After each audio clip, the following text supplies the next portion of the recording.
Bonsoir à tous et bienvenue dans Smart Bourse. Smart Bourse, votre rendez-vous bourse en direct sur Bismart tous les jours. Un rendez-vous que vous pouvez également retrouver en replay sur bismart.fr. Nous retrouver également sur les réseaux sociaux de Bismart. Et vous pouvez bien sûr nous écouter en podcast sur toutes les plateformes de podcast. Au sommaire de cette édition, la morosité est toujours présente sur la place de marché parisienne malgré les températures estivales. Le CAC 40 cède quelques points aujourd'hui tandis que l'écartement du spread franco-allemand se tend un petit peu plus. Il oscillait jusqu'à hier entre 70 et 75 points de base. Il est aujourd'hui à 80 points de base environ, à 3 jours du premier tour du scrutin pour ces élections législatives anticipées convoquées à la suite de la dissolution de l'Assemblée nationale il y a une quinzaine de jours.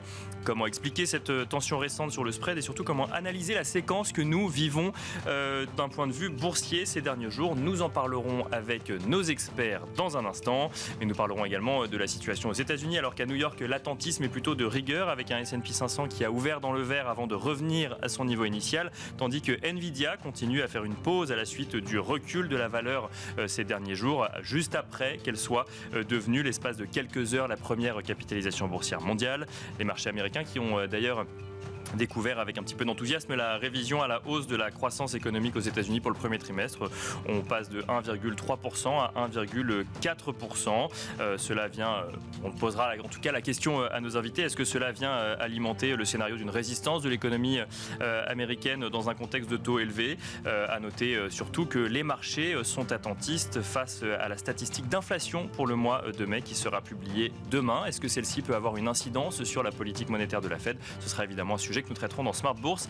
Et puis enfin, dans la troisième partie de l'émission, dans Marché à thème, nous aurons le plaisir de retrouver Clémence Tanguy, que vous connaissez bien, responsable éditoriale du Café de la Bourse. Elle se demandera avec nous combien cela rapporte d'investir via un PEA. On se retrouve tout de suite sur le plateau de Smart Bourse.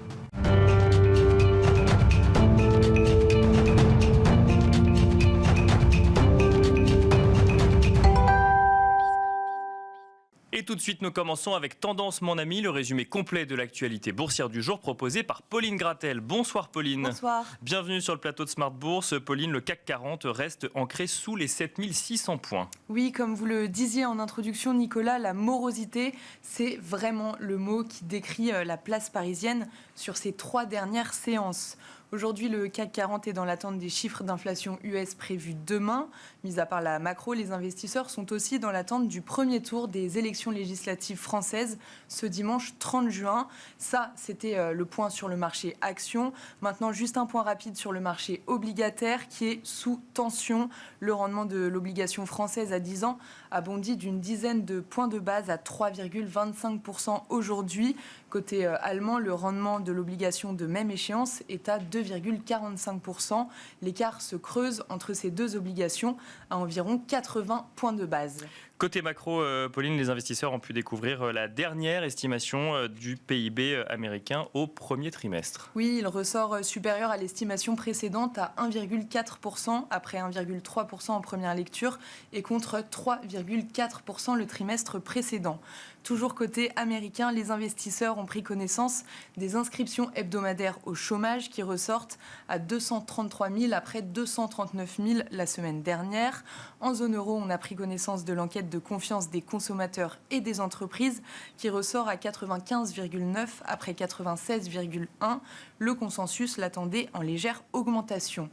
Enfin, la Banque de Suède maintient son principal taux directeur inchangé à 3,75%, mais elle affirme que le combat contre l'inflation est presque gagné puisque l'objectif des 2% est quasiment atteint. La Banque de Suède envisage 2 à 3 baisses de taux cette année. Et on reste en Suède avec vous, Pauline, mais du côté maintenant de la micro, le titre H&M décroche. Oui, de 13% parce que l'enseigne de prêt-à-porter publie des résultats inférieurs aux attentes et prévient d'une baisse de ses ventes de 6% au mois de juin à cause de la météo. Toujours du côté des résultats, mais aux États-Unis cette fois, Micron Technology a publié ses résultats du premier trimestre, des résultats satisfaisants, ce qui n'est pas le cas de ses perspectives du quatrième trimestre. Les investisseurs le sanctionnent, le titre lâche 5% à l'ouverture de Wall Street. Dans son sillage, d'autres valeurs technologiques telles que Nvidia, Qualcomm, ARM Holdings et d'autres reculent. Enfin, en France, Bank of America relève sa recommandation de sous-performance à achat sur le titre Kering. L'analyste est confiant sur les performances de Gucci. Le titre prend 6% au cours de la séance. Et on finit avec le programme demain. Quel programme boursier demain, Pauline ? La séance sera rythmée donc par la publication de l'indice PCE de l'inflation aux États-Unis du mois de mai. Toujours aux États-Unis, demain, ce sera le jour du premier débat entre les deux principaux candidats à la Maison-Blanche, Joe Biden et Donald Trump. Les investisseurs arbitreront aussi les résultats du deuxième trimestre de Nike, publiés ce soir, après la clôture de Wall Street. Merci beaucoup, Pauline Gratel. C'était donc Tendance, mon ami, le résumé complet de l'actualité boursière du jour.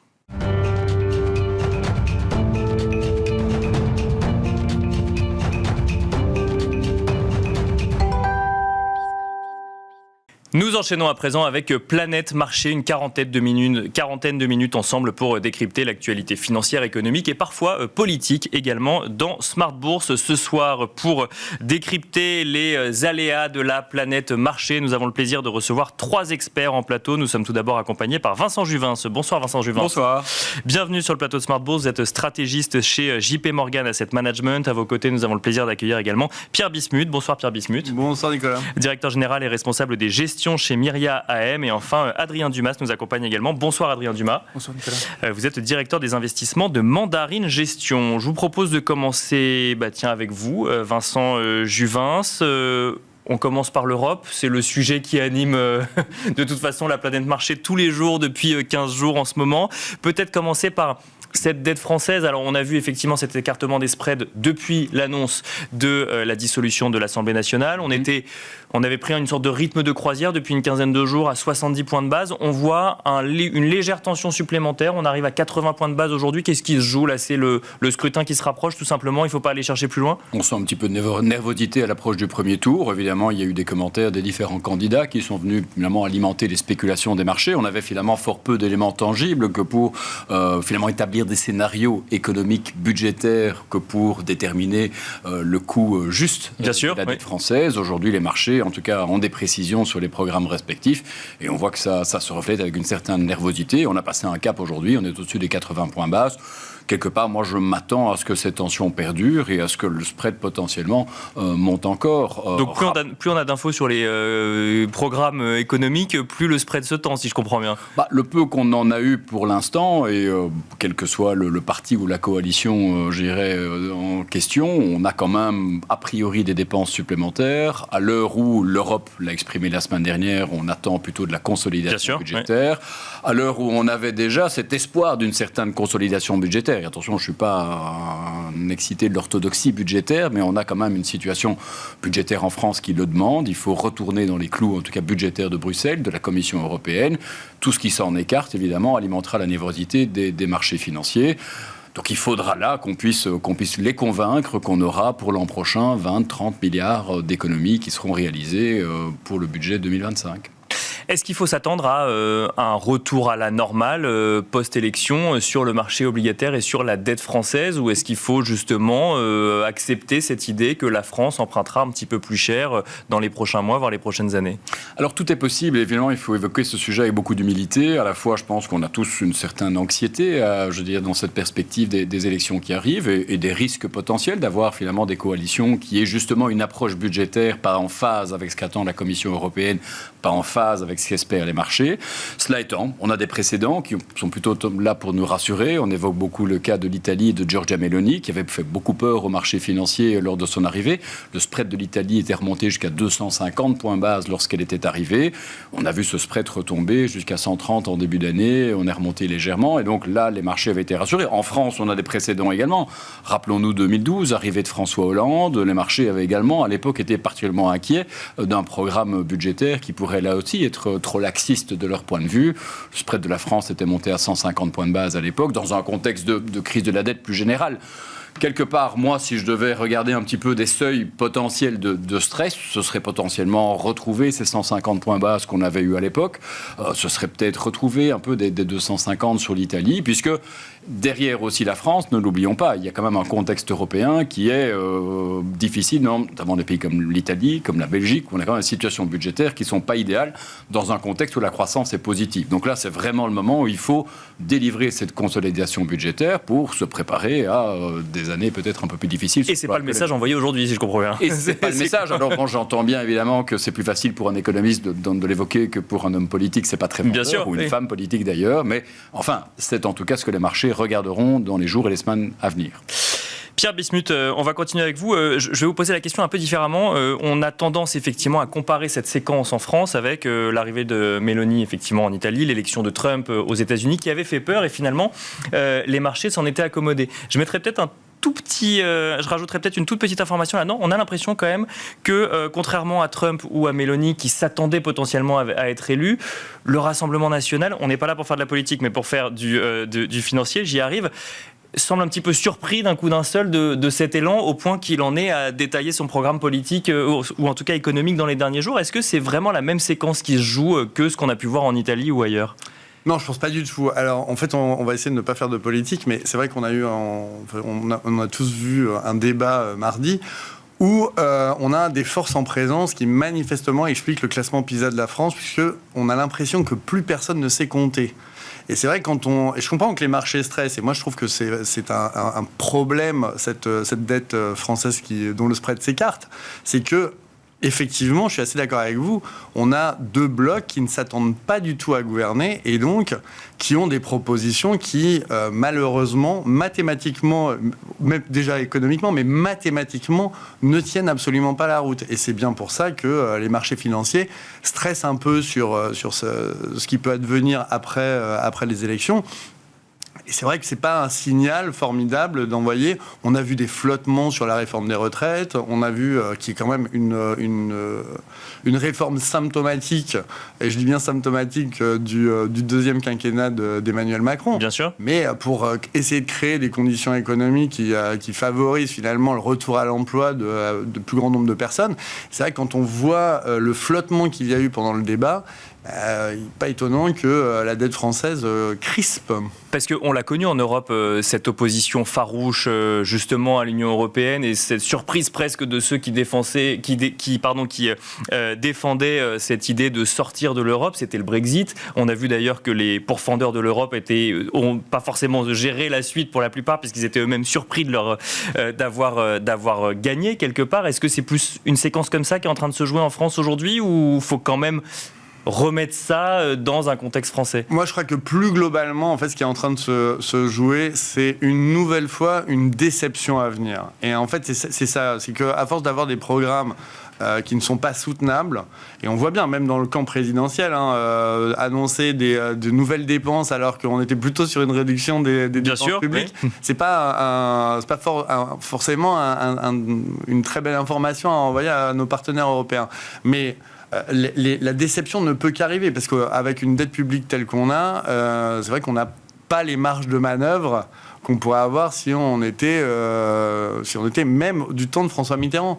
Et donc, je pense que c'est là aussi, si on essaie d'aller à plus long terme, on est sûr et certain que des déceptions vont advenir. Et ces déceptions, on a vu que la population en France pouvait avoir des réactions épidermiques. Je pense que c'est ça qui inquiète aussi beaucoup, c'est comment ces déceptions vont être gérées dans le futur. Déception vis-à-vis de promesses de campagne qui, de toute façon, ne pourront pas être tenues demain. Ah oui, absolument, oui. Donc, avec cette idée, je caricature peut-être... Désolé d'être aussi franc, mais... malheureusement, si on fait des maths, ça ne boucle pas. Mais en même temps, on voit un spread un spread franco-allemand qui s'écarte, donc ça veut dire que... Il y a quand même une marge de manœuvre pour le futur gouvernement en place, pour mettre en place des dispositifs qui ne plairaient pas forcément au marché. Il y a quand même cette inquiétude aujourd'hui sur les marchés. Il y a cette inquiétude, mais en fait, on a vu ce qui s'est passé, des programmes très laxistes. Alors moi, je pense à 81, où finalement on a eu la rigueur en 83, et à chaque fois, c'est un peu la même chose, c'est qu'on promet énormément de dépenses. Ces dépenses peuvent être faites et ne pas délivrer ce qui a été promis. On peut avoir beaucoup de dépenses. D'ailleurs, on l'a vu avec la crise du Covid. On a eu une explosion de la dette publique française, et pourtant, on a plutôt des Français qui sont malheureux dans leur globalité, puisqu'on voit que le bloc on va dire de gauche est à 29%, le bloc droite dure extrême est à 36%. Donc on voit bien que malgré des dépenses publiques somptuaires, on a plutôt les 2 tiers des Français, en tout cas de ceux qui pensent aller voter, qui sont plutôt mécontents de la situation. Donc c'est pas parce qu'on annonce des dépenses absolument hallucinante que déjà on va contenter les gens, parce qu'il faut diviser par 66 millions de personnes, hein, c'est idiot, mais c'est vrai que quand on annonce plein de milliards, au final on divise, il y a moins pour chacun, c'est plus des milliards, et à quoi ça va servir? Est-ce que c'est de l'investissement ou est-ce que finalement c'est des dépenses courantes qui ne vont pas du tout préparer l'avenir? Et là je pense que quand on a un environnement politique aussi incertain, et oui, on est dans une économie européenne et on voit que le CAC 40 affiche 8% de retard sur les principaux indices boursiers européens. On a un spread qui s'écarte. On a des dynamiques qui sont vraiment pas favorables à la France. Et malheureusement, je pense qu'à la différence de Vincent, je pense qu'on a probablement créé un nouveau floor sur le spread. C'est que 2024, c'est une chose, mais que va-t-il arriver en 2026? C'est les régionales et les municipales. En 2027, on est de retour en élection présidentielle. Et en fait, si c'est pas ce coup-ci, qu'est-ce qui va se passer en 2027? Donc je pense vraiment qu'on a constitué un floor. C'est que là, les promesses sont belles, mais ça va être difficile de délivrer. Adrien Dumas, que dire par rapport à tout ce qui a été dit sur la situation actuelle? C'est vrai que on lit quand même beaucoup de deux avis assez tranchés. Il y a ceux qui disent le marché n'a pas encore pricé le pire, ça peut être bien pire, et ceux qui disent globalement, de toute façon, les programmes ne pourront pas être appliqués, donc c'est pour ça qu'on reste dans une analyse assez modérée finalement aujourd'hui financièrement. Oui, c'est sûr. Après, on est je trouve, dans une période un peu charnière. On a des indicateurs économiques en France qui étaient quand même déjà pas très bons, qui ont commencé un peu à se retourner. Les PMI étaient un peu décevants ces derniers mois. On rajoute à ça, effectivement, au-delà du sujet de la rigueur, ou en tout cas du côté dépensier, oui, des enjeux à court terme de dépenses et d'équilibre qui sont importants. On a par-dessus ça, effectivement, un sujet toujours de maîtrise de l'inflation, parce que la grande vague dépensière, elle est surtout, en fait, quand on regarde dans les programmes, pour lutter toujours encore contre le sujet de l'inflation et pour des sujets de pouvoir d'achat. En fait, on ne fait que payer, ou enfin, que retraiter le sujet de l'inflation, qui pour l'instant reste un sujet de préoccupation prioritaire. Donc le scénario du pire, il peut être, à mon avis, bien plus pire. C'est-à-dire que la dégradation du sentiment économique en France peut être important. On peut avoir pendant 3-4 mois des hésitations sur l'orientation politique et économique qui va ralentir économiquement la France. Et un sujet d'inflation qui, pour l'instant, est peut-être un peu sous contrôle. La trajectoire des inflations est toujours bonne, mais voilà, l'euro résiste bien pour l'instant, ce qui limite un peu le risque d'inflation importée. Mais il faudra surveiller ça aussi. Mais pour bien comprendre, ça veut dire que le nuage, quand même, a tendance un peu à augmenter et à s'accumuler. Un résultat électoral dans 10 jours d'un extrême ou d'un autre pourrait avoir, dans la deuxième économie de la zone euro, un impact sur une stratégie de désinflation en Europe, voire sur l'économie européenne, ou ça reste quand même un risque très franco-français? C'est un risque de propagation sans doute. Le poids de l'Europe dans l'économie européenne est quand même important. Ce qui est sûr, c'est que le sentiment économique, aujourd'hui, vous êtes une entreprise, vous hésitez à faire un investissement, vu le peu de visibilité que vous avez sur le cadre fiscal, le cadre d'investissement, les priorités stratégiques, ou ce qui va être mis en place dans les 4 à 6 prochains mois, vous préférez attendre. Ça va forcément, à court terme, avoir un impact sur la dynamique économique. Donc, si on rentre dans ce scénario d'un dynamisme économique, alors qu'on était tous dans un momentum de surprise économique depuis quasiment 8 mois, très positif en France et particulièrement en Europe, et que ça s'essouffle, l'objet de la rigueur, il devient d'autant plus important, et le risque de stagflation peut revenir assez rapidement. Donc oui, le scénario peut être assez compliqué. Un pays comme le Portugal qui emprunte à des conditions presque plus avantageuses que la France aujourd'hui, ça s'observe, ça inquiète C'est les réalités de pays qui ont, peut-être réfléchi plus en amont et sous pression post-2011 à la rigueur et à réformer un peu plus en profondeur leur économie. Donc oui, les divergences sont très très fortes. Quand on repense à la constitution des pays périphériques de 2011, et les situations ont quand même été grandement inversées. La France est le pays dont la dette sur PIB a le plus évolué depuis le Covid. C'est l'endroit où effectivement la géographie, on a mis plus d'argent sur la table pour faire face au Covid. Aujourd'hui, on a effectivement rattraper en termes de dette sur PIB beaucoup de pays et dépasser, et donc des sujets sur la dette qui sont tout à fait légitimes. Il y a un risque, est-ce que la France rentre dans cette catégorisation de pays périphériques comme on a pu le... Elle l'est, puisqu'elle Elle l'est, ouais, quasiment. En tout cas, aujourd'hui, le spread a tendance à le montrer. Oui. Vincent Juvin, la France fait partie des pays périphériques aujourd'hui, deuxième économie de la zone euro quand même. Bon, j'irai pas encore jusque-là, et évidemment, on regarde encore un peu extérieur sur ce qui s'y passe, et c'est légitime, on est toujours un tout petit peu plus critique par rapport à la situation de son propre pays, et c'est normal. Attention, je souscris tout à fait à ce qui vient d'être évoqué, la situation est quand même pas très encourageante.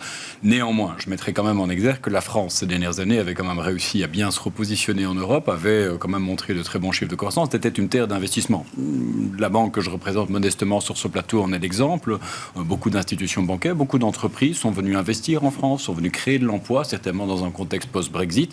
La stabilité politique qu'on a eue ces dernières années en France a été vraiment particulièrement favorable pour cet investissement. On a une France qui reste relativement dynamique sur le plan démographique, on a une France qui reste relativement dynamique en termes de productivité. Alors bon, tout ça s'effrite, et on parle toujours du passé qui est évidemment meilleur, mais enfin, comparé aux Anglais, comparé aux Allemands, on a quand même toujours, je dirais, une bonne histoire sur ce point de vue-là. Donc on a un potentiel. Nous, chaque année, on réalise des perspectives à 10-15 ans en termes de croissance économique pour la plupart des pays de la zone euro.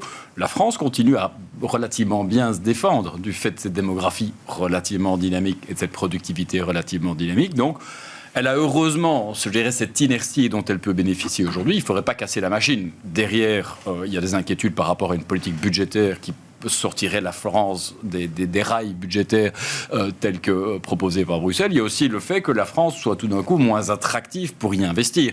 Ça, c'est un autre sujet. Il ne faudrait pas que ce mouvement qu'on a eu récemment change à un moment où beaucoup de pays dans le monde essaient justement d'attirer ces capitaux, ces investissements, notamment pour se réindustrialiser et ainsi de suite. On a vu quand même que ça a bien fonctionné ces dernières années. Et c'est ce qui est heureux. D'ailleurs, on a un taux de chômage qui est aujourd'hui partout en Europe, et ça, y compris en France, qui est faible. Donc, on aborde potentiellement cette crise un petit peu existentielle sur le plan politique dans une situation relativement solide économiquement.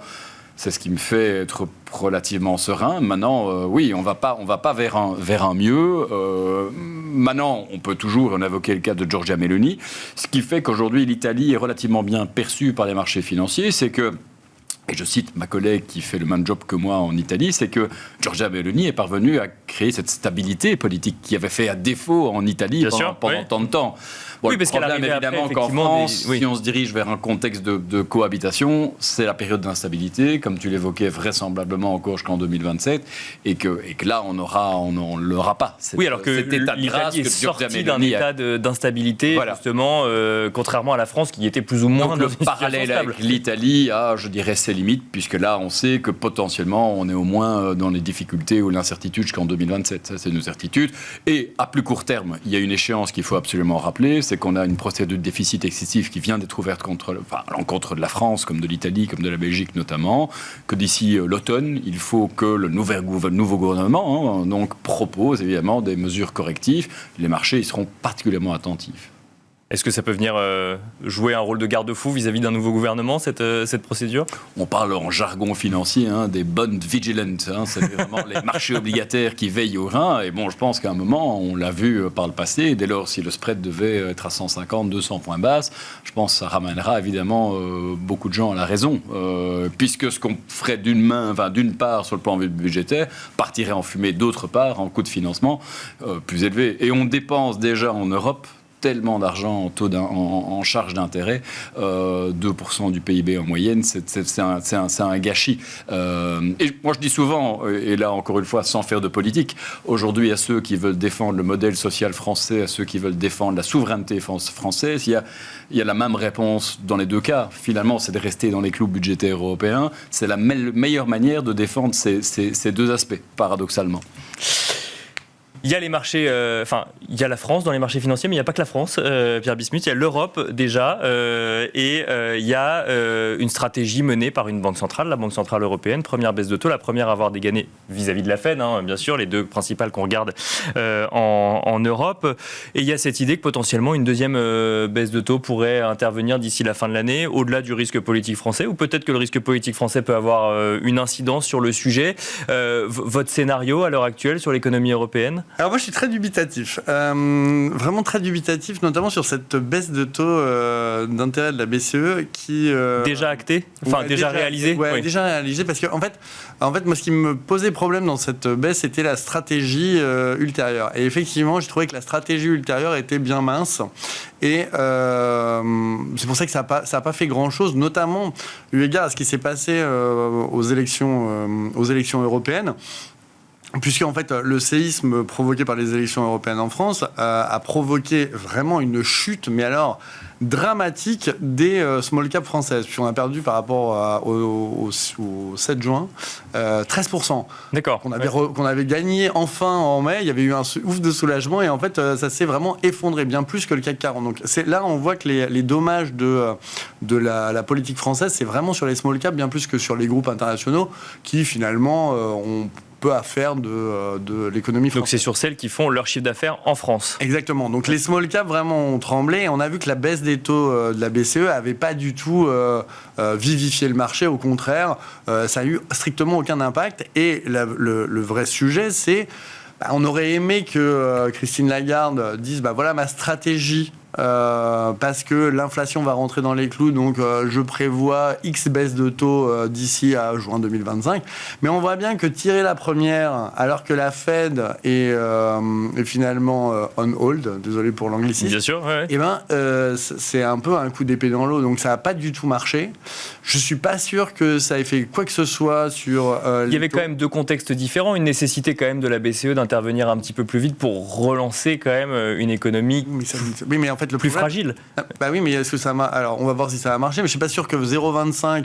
En fait, disons que 0,25 de baisse, c'est un signal. Mais en fait, un signal pour ne rien dire, ça veut rien dire.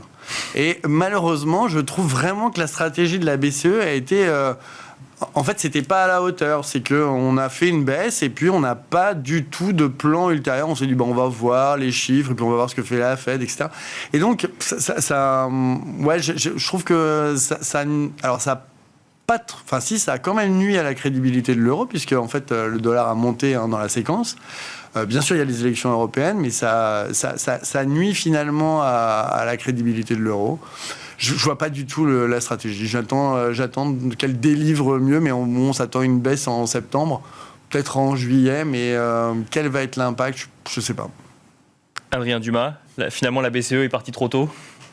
Elle l'avait beaucoup promis, donc c'était dur de faire ça. Déjà dès le mois de mars, on avait des nombreux banquiers centraux européens qui étaient assez affirmatifs sur ça sera juin. Donc finalement, les marchés l'anticipant, je trouve que c'était un peu difficile de faire marche arrière, mais je partage effectivement la question de est-ce que c'était le bon moment, quel était l'intérêt de dégainer avant la Banque centrale américaine et quelle est la situation aujourd'hui, en sachant que, en fonction des différentes composantes, à la fois la trajectoire de désinflation, la situation spécifique de la France, on va dire que les intérêts encore vont être très difficiles à aligner au sein de l'Europe par rapport à l'impact que pourrait avoir une baisse de taux. Ce qui est sûr, c'est qu'aujourd'hui, je ne le vois pas comme un moteur de performance pour les actifs risqués, là, à court et moyen terme, effectivement. Oublions pas que d'ailleurs, cette baisse de taux a eu peu d'impact sur les taux longs, donc quasiment pas bougé. C'est quand même sur ces sujets-là que les entreprises se financent. Donc oui, pour l'instant, l'impact est minimal. Et qu'est-ce qu'on peut en attendre? Effectivement, je pense pas grand-chose dans le courant de l'été. Côté américain, qu'est-ce qu'on aura comme message avant Jackson Hole? Peut-être pas grand-chose. Est-ce que même Jackson Hole permettra d'y voir un peu plus clair? Je suis pas sûr que la Banque centrale américaine fasse grand-chose dans cette séquence d'élections non plus. Donc la pause, elle est un peu généralisée. Avant de parler États-Unis, là c'était la première baisse de taux de la BCE. Peut-être qu'une deuxième ou une troisième permettrait d'y voir des effets plus conséquents ou... Je sais pas, j'ai du mal à imaginer effectivement que les taux longs continuent en bénéficient fortement, donc que c'est un impact direct sur les taux de financement de l'économie à court et moyen terme. Le dommage collatéral pourrait être presque plus l'euro, qui deviendrait encore moins attractif, dans un moment où on se pose déjà la question de la trajectoire des inflations et de l'impact que ça pourrait avoir, dans un moment où l'économie européenne, qui pour l'instant se portait bien, pourrait un petit peu ralentir ou subir les effets de ce qui se passe côté français. J'ai du mal à le voir, mais... on n'aura pas de réponse à court terme, je pense. Aux États-Unis, demain, on attend effectivement l'inflation suivie de près par la Réserve fédérale américaine. Est-ce que là aussi, globalement, c'est plus tellement l'indicateur à suivre jusqu'à septembre, puisque rien ne se passera? Je sais pas. Ce qui est sûr, c'est qu'on a quand même pas mal de secteurs et pas mal d'industries où on commence à avoir des petits signaux un peu d'affaiblissement ou de déception. C'était vrai en Europe. On a eu quand même 5-6 sociétés là, qui ont fait des warnings sur les 10 derniers jours. Je rappelle quand même que le scénario qui était présenté par les entreprises pendant la période de publication des résultats annuels et des premiers trimestres, c'était le T1, le premier trimestre a un peu un point bas. Il y a beaucoup de chaînes dans lesquelles on voit une amélioration avec progressivement T2, puis fin d'année, une séquence d'amélioration. Bon, visiblement, il y a quelques industries où ça c'est pas encore visible, voire même le T2, enfin le deuxième trimestre est peut-être moins bon que le premier trimestre. Et aux États-Unis, on a eu un peu aussi ces messages-là dans le résidentiel ou dans l'immobilier commercial, l'immobilier résidentiel. Donc pour moi, les signaux les plus avancés, c'est finalement plutôt ceux-là que le chômage ou que la trajectoire de désinflation qui pour l'instant en fait, est à peu près en ligne avec la trajectoire qui était anticipée. Est-ce que ce sera suffisant pour permettre à la Fed de changer ou d'infléchir sa trajectoire? Je ne pense pas. Pour moi, demain, le sujet du débat me semble plus important que les statistiques économiques, parce que c'est là où je pense qu'on va voir enfin un petit peu plus qu'est-ce qu'a mis Trump enfin, quelle carte il a, et sur quel type de sujet il a envie de s'opposer, et où est-ce qu'il va être disruptif, parce que c'est quand même souvent là qu'on l'attend et qu'il nous surprend. Donc, voilà, pour moi, c'est un peu ça le gros sujet de demain. Ah bah donc on parlait du risque politique en France. Finalement, la question c'est y a-t-il un risque politique aux États-Unis, si je comprends bien? Alors, risque politique, je pense pas. Dans le fond, les deux... Oui, on connaît, on est déjà passé par là. Voilà, oui. la relocalisation, America First, je pense que ça reste fondamentalement le cœur des propositions et des programmes. Après, il y a la position diplomatique, il y a le sujet de l'Ukraine, il y a... tout ou pas défaire ou détricoter une partie du budget, enfin du plan Inflation Reduction Act, de tout ce qui est autour de la relocalisation. Ça, c'est pareil, il y a beaucoup de débats. C'est quand même des subventions d'investissement qui ont été beaucoup portées dans des États républicains. Est-ce que Donald Trump ira contre l'avis de la Chambre des représentants et des congrès républicains qui sont plutôt favorables à ce plan? Voilà, il y a beaucoup de questions sur la table et ça va être intéressant de voir effectivement qu'est-ce qui va sortir de sa manche pour être un peu disruptif. Vincent Juvin, je vous pose la question un peu différemment. Donald Trump, on a connu le Donald Trump candidat, le Donald Trump président, le Donald Trump poursuivi par la justice, le Donald Trump dont on pensait effectivement que jamais il ne pourrait revenir en politique. Et demain, il y a le Donald Trump qui débat avec Joe Biden pour la prochaine élection présidentielle. Et il n'y a pas de risque politique. Oui, alors... Vous me demandez de parler de politique Non, faire de politique. Exactement, mais, je demande de parler financièrement, bien sûr, réaction des marchés financiers. En tout cas, bon, la précédente présidence de Donald Trump, qu'on l'aime ou pas, a été moins disruptive que craint à nombre d'égards. Ça, c'est déjà un premier élément. Si on se concentre sur les aspects économiques et financiers, objectivement, entre les deux candidats, il n'y a pas...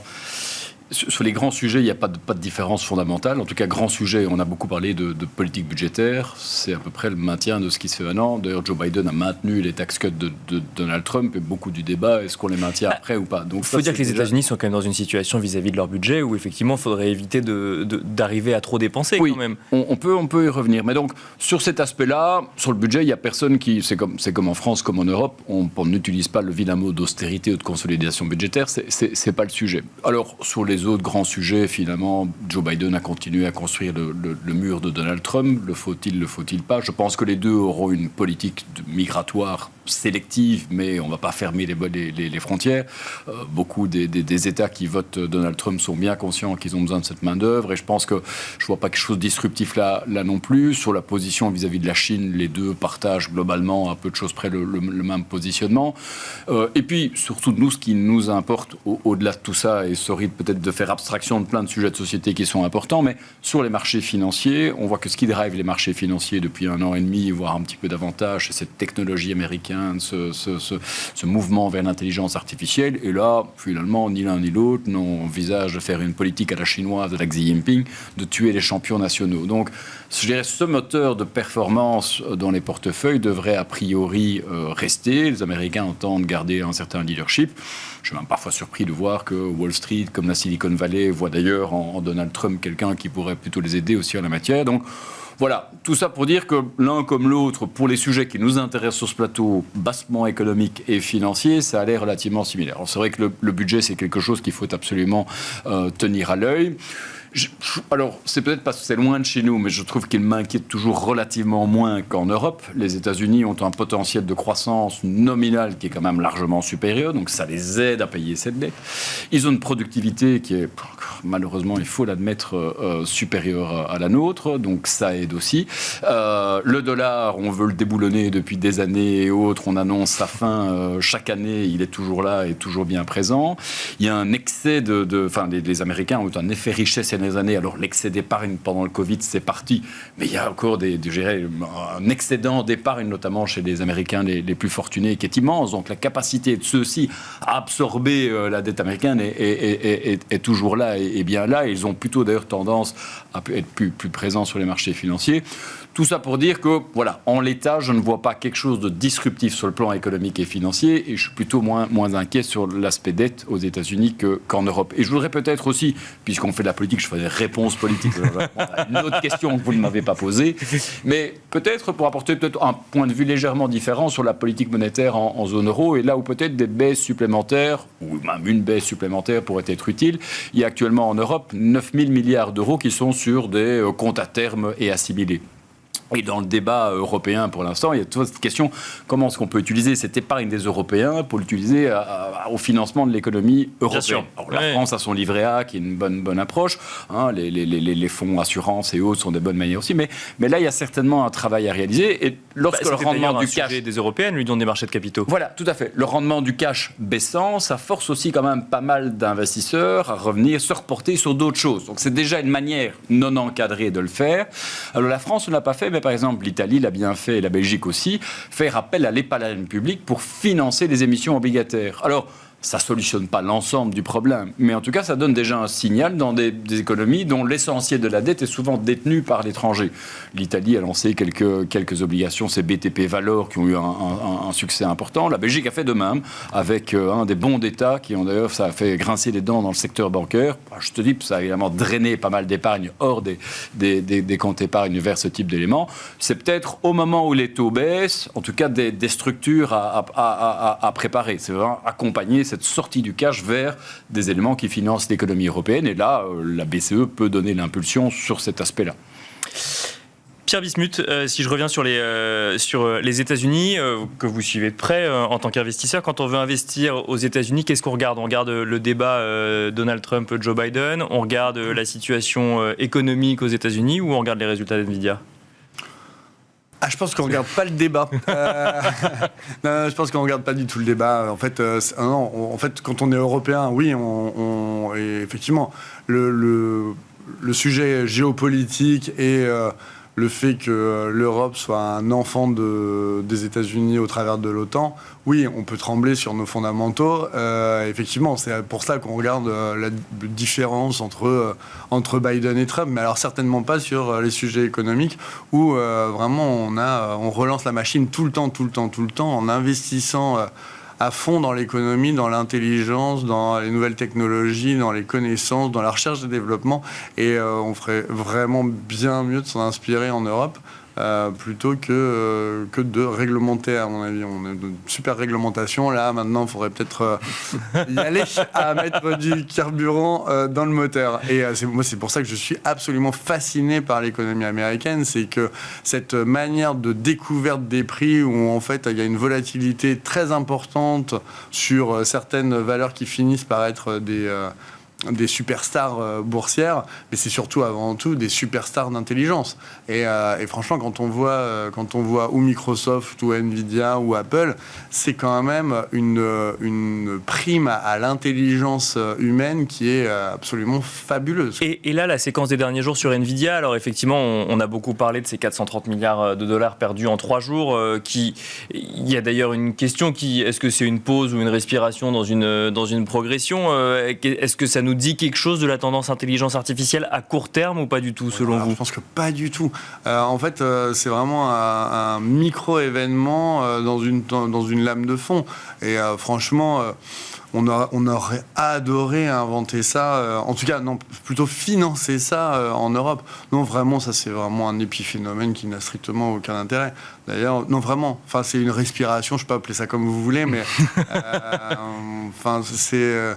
Non, parce qu'il y a quand même des questionnements sur le sujet intelligence artificielle, de dire que effectivement la rentabilité au sein des entreprises n'est pas encore prouvée ou autre, et qu'effectivement beaucoup d'investissements, beaucoup d'achats, mais peut-être un peu moins de visibilité sur l'usage économique à long terme. Donc Eh bien moi aussi je vais faire une réponse de politicienne.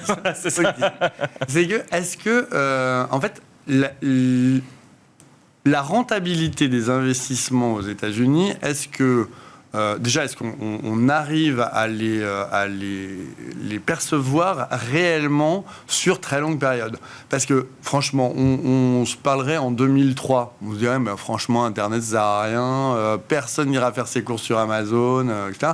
Puis finalement, voilà, la rentabilité, c'est que tout le monde utilise Amazon parce que curieusement, c'est vachement plus pratique de faire ses courses sur téléphone. Et d'ailleurs, même le téléphone portable. Franchement, combien de gens se sont dit au départ, qu'est-ce que c'est que ce dingue, notamment en Italie. Oui, mais boursièrement, les gagnants d'hier ne sont pas les gagnants d'aujourd'hui. Oui, mais sauf qu'en fait, tout ça pour dire que finalement, en dynamique, on s'en fiche un peu parce qu'il y aura toujours des gagnants. Et en fait, que ce soit une finalité ou un moyen pour arriver à autre chose, en fait, on a besoin de ces technologies pour progresser. Que ce soit pour l'apprentissage, enfin, en tout cas, si on regarde au niveau, peut-être pas, je vais encore pas vous répondre, mais imaginons qu'on ne soit pas sur des résultats économiques, mais sur des résultats sociaux. Franchement, l'intelligence artificielle, c'est pas un outil absolument magistral de décloisonnement de l'information et de l'éducation ? Posez une question, vous avez exactement la réponse, et c'est une réponse qui est plutôt correcte. Enfin, c'est absolument prodigieux quand on y pense. Et cet état de décloisonnement de l'information et de l'éducation, sur une planète à 8 milliards d'êtres humains et avec autant de disparités sociales, franchement, c'est plein d'espoir, non ? Mais boursièrement, actuellement, à l'heure actuelle. Boursièrement, à l'heure actuelle, si vous regardez le cours de Microsoft et le cours d'Apple, en tout cas, pour l'instant, le marché y croit et pense que ça va être un avantage compétitif très important. Adrien Dumas, quand on lit qu'il peut y avoir un petit peu d'attente trop élevée ou de spéculation sur le titre Nvidia, vous partagez l'avis de Pierre Bismuth ou vous êtes un peu plus modéré sur le titre ? Pour l'instant, à court terme, on a toujours une demande qui est supérieure à l'offre. Ils ont une contrainte sur leur nouvelle puce, le HB200, qui leur donne pas mal de visibilité pour la fin d'année. Quand on regarde froidement les publications des 3 derniers trimestres, le niveau de la surprise a été à peu près le même. C'est-à-dire qu'on a vraiment un sujet entre l'offre et la demande. La deuxième chose, c'est quand même que en pourcentage du chiffre d'affaires, les 4 grands donneurs d'ordre, donc Apple, Meta, Google et Amazon, qui représentaient quasiment 90% des commandes il y a 6-8 mois, sont descendus à 60%. Donc il y a des nouveaux acheteurs, des nouveaux consommateurs de ces puces qui réfléchissent à comment utiliser cette puissance de calcul, que ce soit dans des industries. On a vu aussi des États acheter des puces pour réfléchir à l'intérêt de tout ça. Donc oui, on sent une extension du marché adressable et de l'utilisation de ces puissances de calcul. Donc à court terme, non, je ne vois pas de raison de s'inquiéter. L'arrivée d'un grand concurrent. Un des cas, c'était effectivement la montée de la concurrence. Bon, pour l'instant, il n'y a pas de débat. Le rythme d'innovation d'NVIDIA est bien supérieur à tous ses concurrents. Ils font 80% de marge brute quand même, je rappelle. Donc ils ont les moyens d'investir pour continuer à garder cet avantage technologique. Et puis, ce qu'on a peut-être un peu loupé, c'est qu'il y a 3 mois à peu près, ils ont fait une journée investisseur pour expliquer le mouvement vers la plateforme. L'objectif, c'est à terme quand même de donner à des développeurs, des fabricants de logiciels, des grands industriels, accès à cette puissance de calcul et à l'innovation. Là, on parle de Blackwell. Exactement. Ouais. Et donc, le passage d'un modèle de hardware à un modèle un peu plus software ou plateforme, ça peut être extrêmement créateur de valeur pour NVIDIA. Donc, moi, je pense qu'il y a encore plein de ressorts de surprises potentielles sur ce titre. La valorisation est à peu près en ligne avec ce qu'elle était depuis 3 ans. On doit être à 26 ou 27 fois le PE. La volatilité à court terme, elle est liée on est en fin de trimestre et à des débouclements d'options. C'est un titre sur lequel il y a énormément d'options qui sont échangées. Il y a eu les chiffres de Micron qui sont sortis aujourd'hui, qui étaient quand même plutôt pas mauvais, avec 80% de croissance dans la partie intelligence artificielle. Donc pour l'instant, ça nous semble être un cœur de portefeuille assez résilient. Vincent Juvin, on va finir avec vous sur l'intelligence artificielle, tout simplement, votre vision sur la thématique.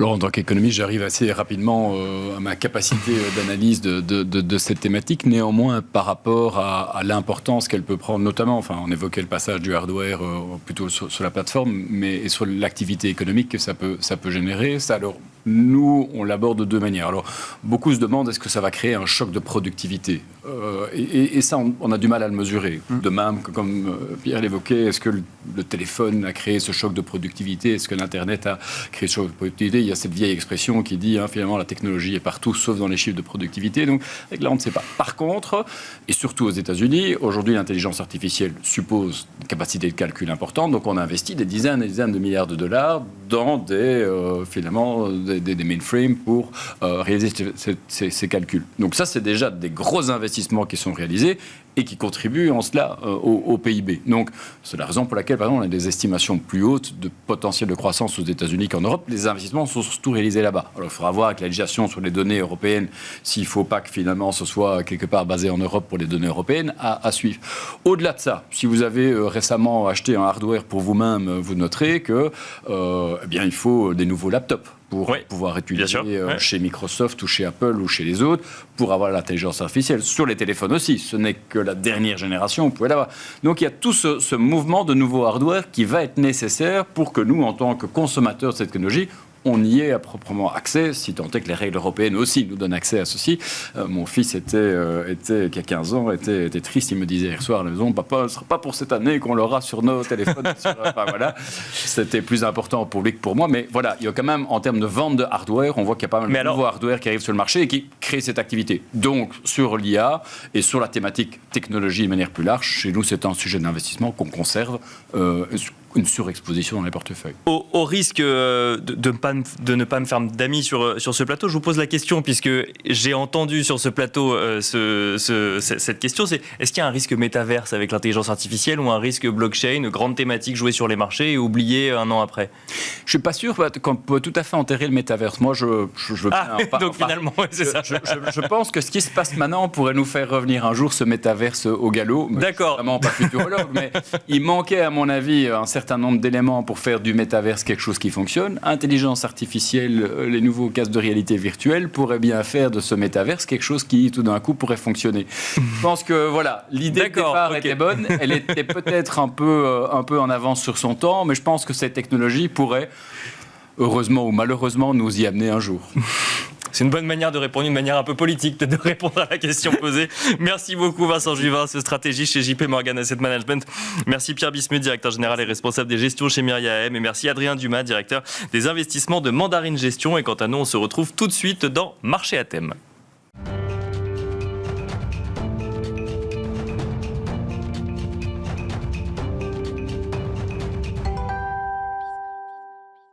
Et nous enchaînons à présent avec Marché à thème, le dernier quart d'heure thématique de Smart Bourse. Nous allons nous intéresser à l'un des véhicules pour investir en bourse, le PEA. Nous allons nous demander ensemble combien cela rapporte d'investir en PEA. Et pour cela, nous avons le plaisir de recevoir sur le plateau de Smart Bourse Clémence Tanguy. Bonsoir Clémence Tanguy. Bonsoir.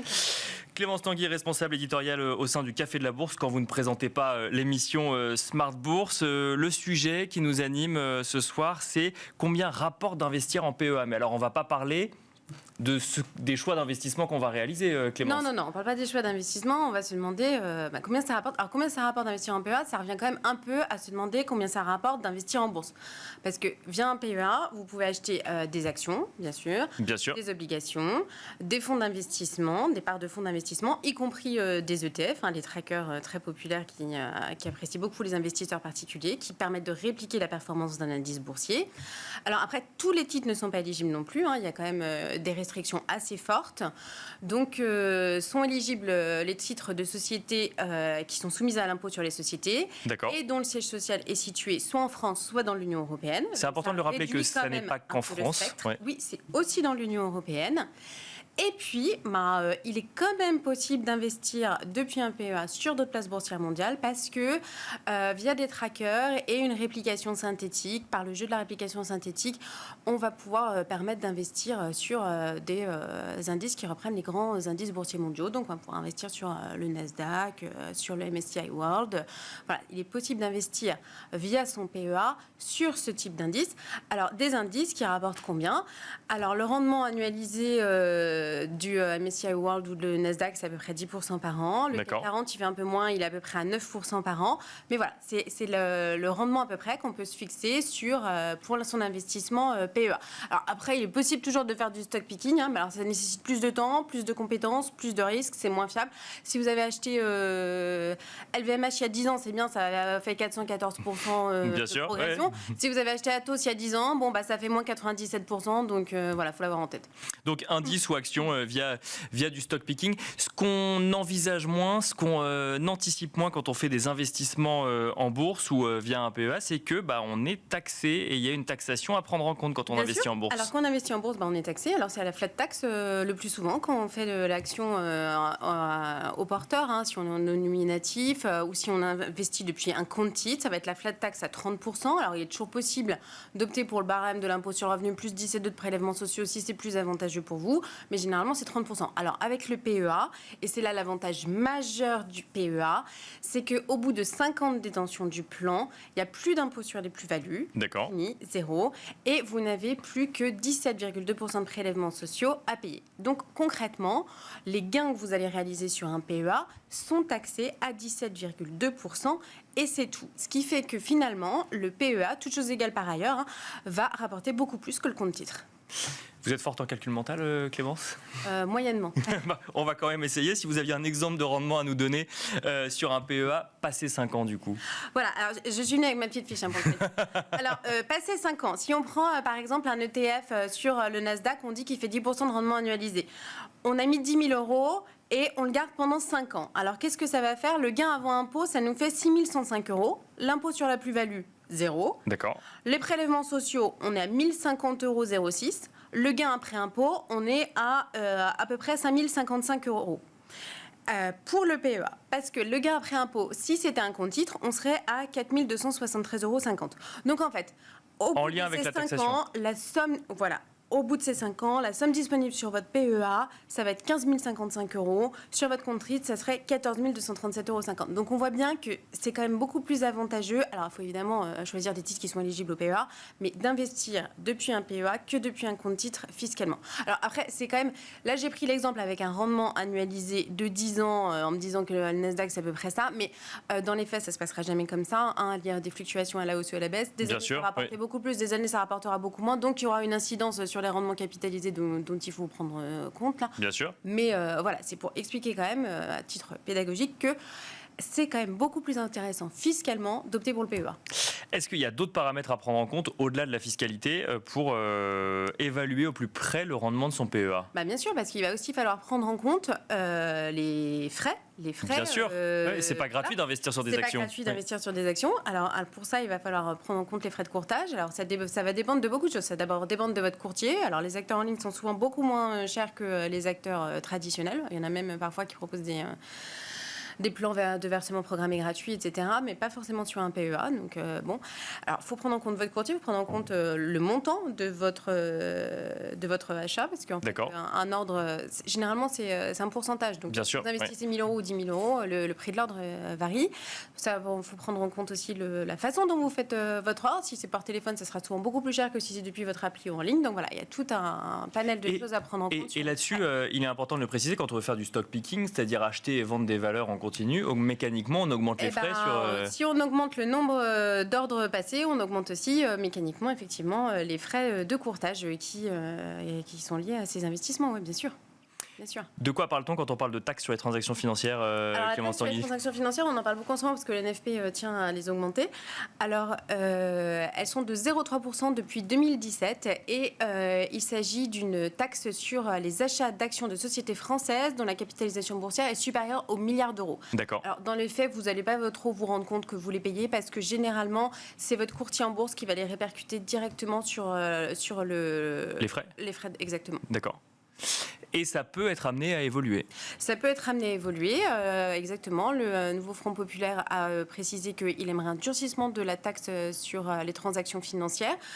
Il a aussi émis l'hypothèse de supprimer la flat tax. Il y aurait plus seulement donc que le barème de l'impôt sur le revenu plus les prélèvements sociaux. Et comme la CSG pourrait aussi bouger avec le nouveau Front populaire et devenir progressive, les prélèvements sociaux seraient aussi amenés à bouger, évidemment. Ça veut dire que ça pourrait coûter plus cher d'investir. Alors j'en parle au conditionnel parce qu'on n'en sait rien, bien sûr. On n'en sait rien. Il faut que le nouveau Front populaire passe et qu'ensuite il applique son programme. Donc c'est pas fait.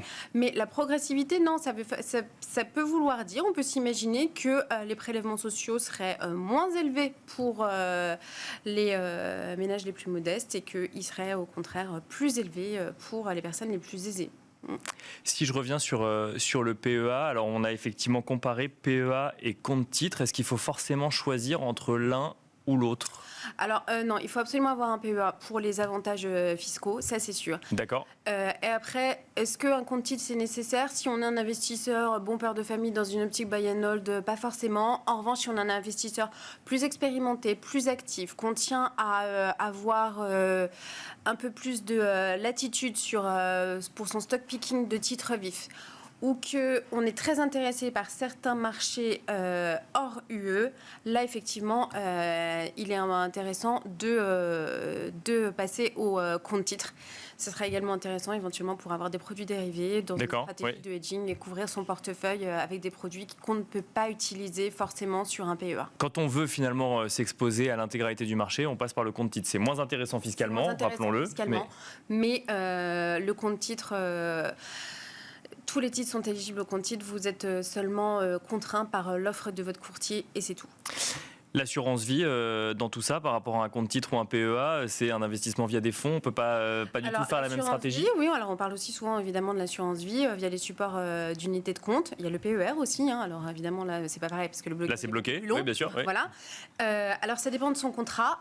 Dans les faits, les supports d'investissement d'unités de compte, souvent, il y a beaucoup d'OPCVM, il y a quelques ETF, il y a très peu de titres vifs. D'accord. Ceci dit, l'offre tend à s'élargir beaucoup ces dernières années, notamment chez les acteurs en ligne qui proposent de plus en plus de supports en unité de compte. C'est aussi intéressant l'assurance vie parce qu'on n'est pas limité à la bourse et que vous allez pouvoir aussi vous positionner sur le marché immobilier autrement que via des foncières cotées. Vous allez avoir les SCI, les SCPI et les EPCI. Bien sûr. Et ça, évidemment, c'est pas possible depuis un compte titre ou un PEA. On peut même investir dans les entreprises directement via des fonds de private equity ou autres. Donc tout ça, effectivement, peut vivre ensemble. Donc investir en PEA, combien ça rapporte, ça dépend de la stratégie, évidemment. Mais en tout cas, la taxation est avantageuse, si je comprends bien. Clémence Tanguy, merci beaucoup. Clémence Tanguy, je rappelle que vous êtes responsable éditoriale au sein du Café de la Bourse. Merci à vous également de nous avoir suivis. Smart Bourse, donc tous les jours en direct sur Bismart, que vous pouvez également retrouver en replay sur bismart.fr. Vous pouvez nous retrouver également sur les réseaux sociaux de Bismart, nous écouter en podcast sur toutes les plateformes de podcast. Et quant à moi, je vous donne rendez-vous demain en direct sur Bismart pour une émission qui sera présentée par Pauline Gratel et je vous dis à demain.